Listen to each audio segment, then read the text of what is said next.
You are with Miranda and Clayton, and right now we are talking Evil Dead Burn, based on the Evil Dead franchise by Sam Raimi. Comes from director Sebastian Vanacek. We've got a quick trailer for you right now.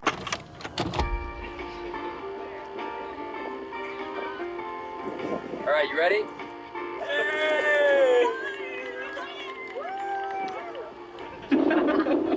Thank you, Joseph. That's beautiful. No. That's Will's seat. Where's the wedding ring? Alice, you were his wife. Why aren't you wearing it? I'm not sure. Did you sell it? No, of course not. You get a good price. I really think we should do this another time. No, now's the best time. Will's looking down on us from above. From above. He's down below.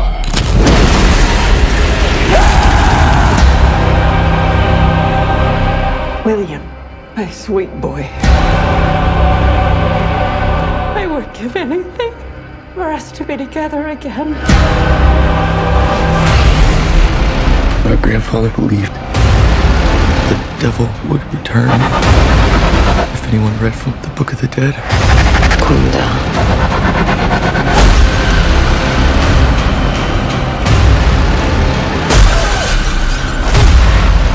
The whole family can be reunited.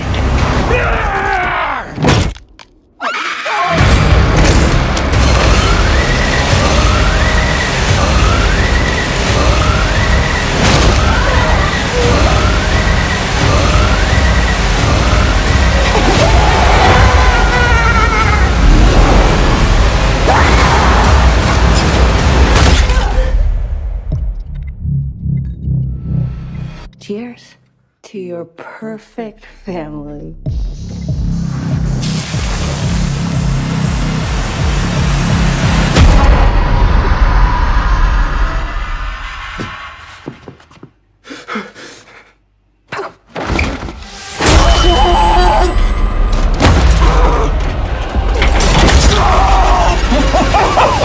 That is, of course, Evil Dead Burn. It stars Suhaila Yacoub, Hunter Doohan, Lucianne Bakanen, Errol Shand, and Tandy Rice. A whole bunch of names that I'd never heard of for today, but we might see in future. You know one of them, I think. You watched the first season on Wednesday, didn't you?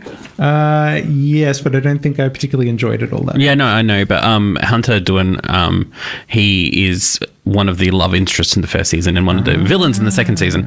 Interestingly, he is 32 and does play a 16-year-old. So, now, I say I don't like Wednesday. I know I'm in the minority there. I'm Yeah. going to be in the minority a couple of times tonight, I think. I don't think it's too bad. Not too bad. Evil Dead Burn, the story follows, when an ancient weapon is released from its hiding place, the Deadites can taste it on the air. They send forth emissaries to claim the feared prize for the family of the scholar who kept the artifact safe, leaving a trail of blood and flame. It's interesting that this one isn't based entirely on the Necronomicon this time. Like, we see Necronomicon pages, but it's not the driving force of the story. That is actually, yeah, this is the first time we've kind of had the Deadites just pop out of somewhere, whereas they've usually been summoned by the book. So up until now, there hasn't been that lore that they can just suddenly arrive. So if you're a big lore person, you might have struggles with this film. Maybe. Now, we also want to put out that this film probably requires some pretty big trigger warnings. Particularly, the film contains depictions of graphic family violence, including physical and verbal abuse. And something that I know a lot of people are very sensitive to is that there is very graphic depictions of animal death. There is a dog in here, unfortunately, who does not have a very nice fate. So if those things are distressing to you, you can reach out to folks at joy.org.au/support. Or reach out to our good friends at, why am I blanking on the name right now? Switchboard? That's the one. Q Life? Either one of those two? The same thing almost? Clayton, I am a radio professional. Yes, I did. I had to read your mind. It took me a minute. So, yeah. Yeah, that's okay. I was just broadcasting that across the table. Hopefully the Deadites didn't pick it up. Yeah. Now, Clayton, I would say you're probably a bit of a bigger Evil Dead fan than I am, or at least longer than I've been. My brother was more than me, and I picked it up. I saw it, but picked up the fan a part of it much later in life than he did. My brother is a little, because the originals are interesting, but they are very out there as well, because they're gory and they're comedic and stuff, and I wasn't into that when I was younger. I got used to it. But now we've got this string of remakes going, like this is the third since 2012. Correct. We've got Evil Dead Wrath next year, which it's amazing that they already wrapped that one before Evil Dead Burn came out.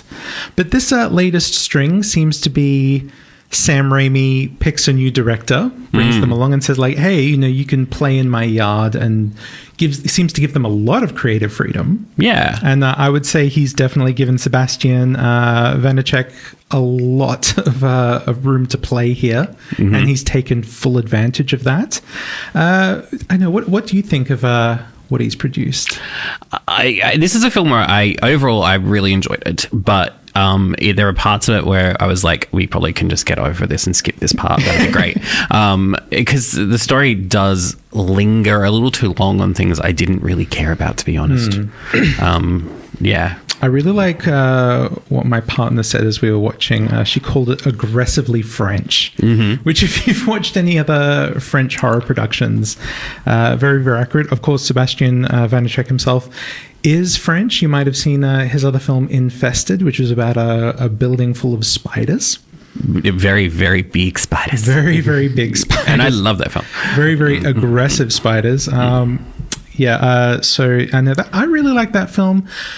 But there were parts of just the way this film was put together that I was annoyed with, that I know some people love it, and I'm in the minority, and that it kind of bugged me a bit. Yeah, it's interesting what you're about to talk about. I didn't particularly notice, so that it's really interesting that it bugged you so much. I mean, it only bugged me because it was so relentless. I want to say that what I'm about to talk about was very effective when it was appropriately used, but in other points of the film, it took me out of it. And that is in that it cuts a lot. I don't think there is a single shot on screen that plays for longer than 7 seconds. I actually did a count at one point. I'm like, okay, how long is this one? Okay, 1, 2, 3. Yeah, there we go. 7 seconds before it cuts to something else. And it cuts between different zooms, and it moves around very quickly, and it's entirely shaky cam the entire way through, so it's not fixed in any way, which is great when you're doing fast-paced action. But this was continuing throughout a family dinner and an argument in a nightclub, and it just rushed through those parts, and I'm just like, I feel like this has actually killed the tension for me in those ways, by not letting us sit in an uncomfortable moment. I look, to be honest, that whole family dinner part of it, I just didn't enjoy that part at all. I didn't feel like it was necessary for the story, because the family didn't need to be the villain of the story, which is an interesting take on it.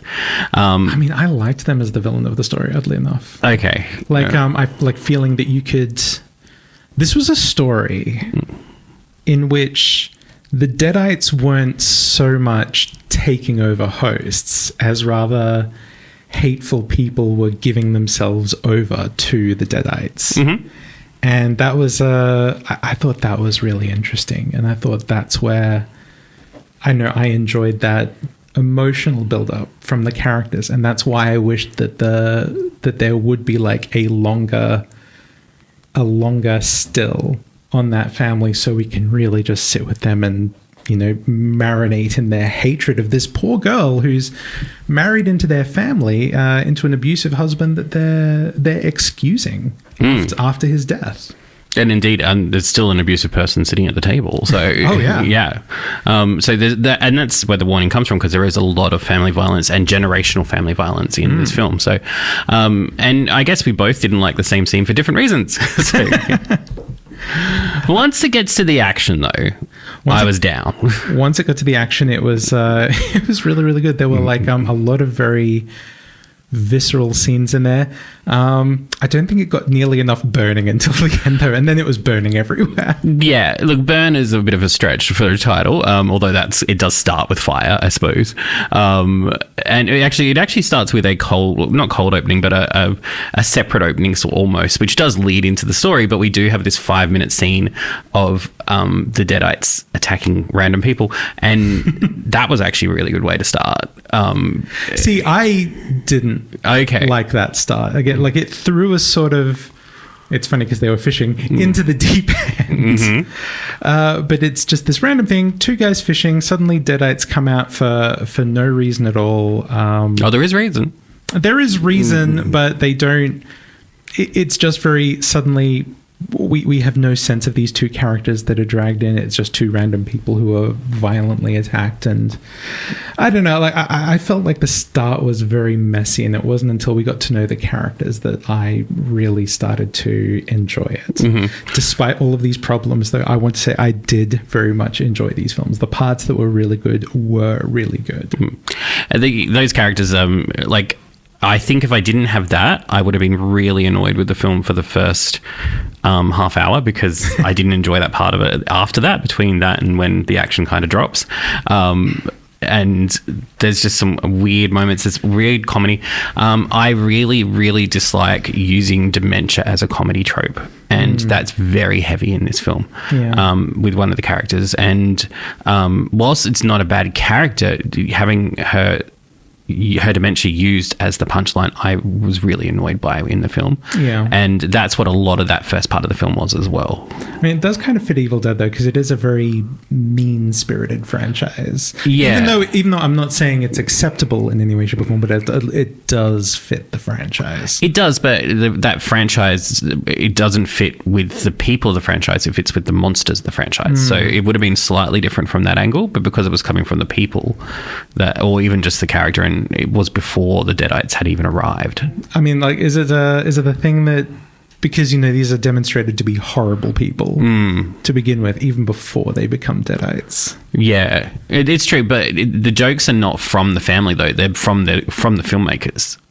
In the form of coming from the mother's comments and stuff. So it's not the family making fun of her. Yeah, it's the filmmakers making fun of dementia. See, I'm interrogating from a place where I forgot that part. Yeah, that's fine. I wanted to double check. No, that's okay. I think that having friends whose family has had dementia and stuff, it's so upsetting for them to watch that, and I just think it's not really necessary as comedy. Absolutely. It's a time when we should be respecting people.